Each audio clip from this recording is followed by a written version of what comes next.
ബദരീഷ് യാത്രയുടെ ഈ ഒരു എപ്പിസോഡിലേക്ക് ഏവർക്കും ഹൃദ്യമായ ഒരു സ്വാഗതം. എന്റെ നാഗാലാൻഡ് യാത്രയുടെ അവസാനത്തെ എപ്പിസോഡും കൂടിയാണ് ഇത് എന്നുള്ള കാര്യം ആദ്യമേ തന്നെ ഓർമ്മപ്പെടുത്തട്ടെ.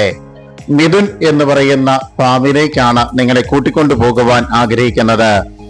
ഇവിടുത്തെ ഏറ്റവും പ്രധാനപ്പെട്ട ഒരു മൃഗമാണ് മിഥുൻ എന്ന് പറയുന്ന ഈ ഒരു സങ്കരവർഗത്തിൽപ്പെട്ട പശുവിന്റെ തന്നെ സങ്കരവർഗത്തിൽപ്പെട്ട ഈ ഒരു മൃഗം.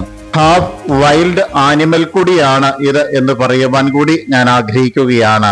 ഇതിന്റെ മറ്റൊരു പ്രത്യേകതയാണ് ഇവിടെ മിഥുൻ എന്ന് പറയുന്ന ഈ ഒരു സങ്കരവർഗത്തിൽപ്പെട്ട മൃഗത്തെയാണ് സ്ത്രീധനമായിട്ട് വരന്റെ വീട്ടുകാര് വധുവിന് നൽകേണ്ടത്, പ്രത്യേകിച്ച് വധുവിന്റെ ഫാദറിന് നൽകേണ്ടത് എന്നുള്ളതാണ് ഈ ഒരു നോർത്ത് ഈസ്റ്റുകാരുടെ വലിയൊരു കൾച്ചർ എന്ന് പറയുന്നത്.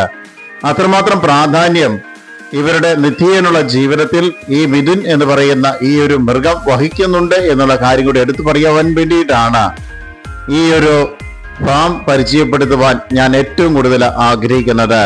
ഒരു വ്യക്തിയുടെ സമ്പൽഘടനയെ പോലും നിയന്ത്രിക്കുന്ന ഒരു ഘടകം എന്ന് പറയുന്നത് മിഥുനാണ്. മിഥുന്റെ എണ്ണം അനുസരിച്ച് അവൻ സമ്പന്നനാണ് എന്നുള്ള കാര്യം കൂടി സൂചിപ്പിക്കുന്ന ഒരു രീതി ഈ ഒരു സംസ്കാരത്തിനുണ്ട് എന്നുള്ള കാര്യം കൂടി എടുത്തു പറയാൻ ആഗ്രഹിക്കുകയാണ്.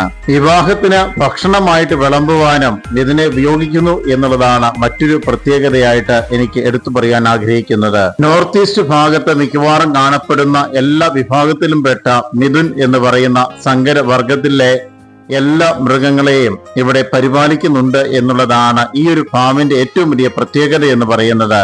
സാധാരണ ഇത് ഈ ഫാമിലേക്കുള്ള പ്രവേശനം അനുവദിക്കാത്തതാണ്.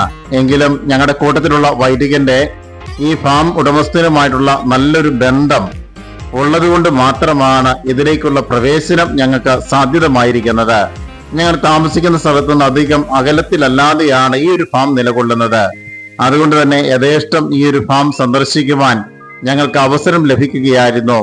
ഞങ്ങൾക്ക് അല്പസമയം ബാക്കിയും കൂടി ഉണ്ടായിരുന്നു. ആ സമയം കൂടി ഈ ഒരു ഫാമിലേക്ക് വരുവാൻ വേണ്ടി ഞങ്ങൾ ഉപയോഗിക്കുകയായിരുന്നു.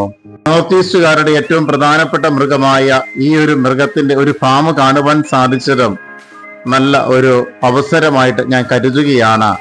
നോർത്ത് ഈസ്റ്റിന്റെ അവസാനത്തെ എപ്പിസോഡ് ഇത് തന്നെയാവാം എന്ന് ഞാൻ ചിന്തിക്കുകയായിരുന്നു. കാരണം ഒരു വിഭാഗത്തിന്റെ സമ്പൽഘടനയെ പോലും നിയന്ത്രിക്കുവാൻ കഴിവുള്ള ഈ ഒരു മൃഗത്തിന്റെ ഒരു ഫാം സന്ദർശിക്കുന്നത് ഏറ്റവും അവസാനത്തെ എപ്പിസോഡായിട്ട് പുറത്തിറക്കുവാൻ ഞാൻ ആഗ്രഹിക്കുകയായിരുന്നു. അത്രമാത്രമുള്ള ഒരു പ്രാധാന്യം ഈ മൃഗത്തിന് ഈ ഒരു സ്ഥലത്തിന് ഉണ്ട് എന്നുള്ളതാണ് ഞാൻ മനസ്സിലാക്കുന്നത്.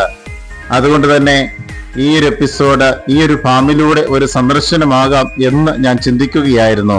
പല വിഭാഗത്തിൽപ്പെട്ട മിഥുനെയാണ് ഈ ഒരു ഫാമിൽ ഞങ്ങൾക്ക് കാണുവാൻ സാധിക്കുന്നത്. അതിന്റെ വെയിറ്റ് സഹിതമാണ് എഴുതി ഇവിടെ സൂക്ഷിക്കുന്നത്.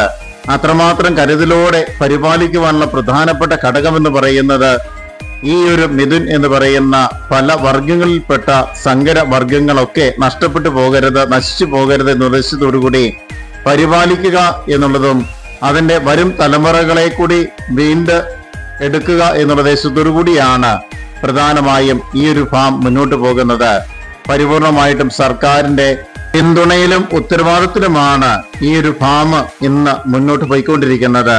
ഭാവിയിൽ നാമാവിശേഷമാകുവാൻ സാധ്യതയുള്ള ഇതുപോലെയുള്ള ഹാഫ് വന്യജീവി ആണെങ്കിൽ പോലും അവയെ പോലും സംരക്ഷിക്കുവാൻ കാണിക്കുന്ന വലിയൊരു താല്പര്യം നല്ലതാണ് എന്നുള്ള കാര്യം കൂടി എടുത്തു പറയുവാൻ ആഗ്രഹിക്കുകയാണ്. നേരത്തെ സൂചിപ്പിച്ചതുപോലെ ഒരു കാലഘട്ടത്തിൽ സമ്പൽഘടനയെ പോലും നിയന്ത്രിക്കുവാൻ ശക്തിയുണ്ടായിരുന്ന ഒരു മൃഗത്തിന്റെ വലിയൊരു സംരക്ഷണം ഗവൺമെന്റ് നേരിട്ട് ഏറ്റെടുത്ത് നടത്തിയിരിക്കുന്നതാണ് എനിക്ക് ഈ ഒരു ഫാമിൽ കാണുവാൻ സാധിച്ചിരിക്കുന്നത്. ഓരോന്നിന്റെയും അളവിനും തൂക്കത്തിനും അനുസരിച്ച് കൃത്യമായിട്ട് ഭക്ഷണങ്ങൾ നൽകുവാൻ കൂടി ഇവർ പ്രത്യേകം ശ്രദ്ധിക്കുന്നുണ്ട്. കൃത്യമായിട്ടുള്ള വൈദ്യ പരിശോധനയും ഇവർക്ക് കൃത്യമായിട്ട് ലഭ്യമാകുന്നുണ്ട്. അങ്ങനെ നല്ല ഒരു സംരക്ഷണയിൽ നല്ല ഒരു അന്തരീക്ഷത്തിൽ ഈ ഒരു ഫാം നിലകൊള്ളുകയാണ്.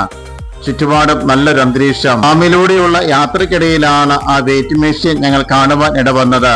ഇവിടെയാണ് ഓരോ മിഥുനെയും പ്രത്യേകമായിട്ട് വെയിറ്റ് എടുത്ത് കൃത്യമായിട്ട് രേഖപ്പെടുത്തി കൃത്യമായിട്ടുള്ള ഭക്ഷണങ്ങളും കൃത്യമായിട്ട് പരിപാലനയും ഒക്കെ നൽകിക്കൊണ്ടിരിക്കുന്നത്. അകലെ കാഴ്ച കൂടി പോരുന്നതിന് തൊട്ടു മുമ്പായിട്ട് പകർത്തുവാൻ ഞാൻ മറന്നില്ല.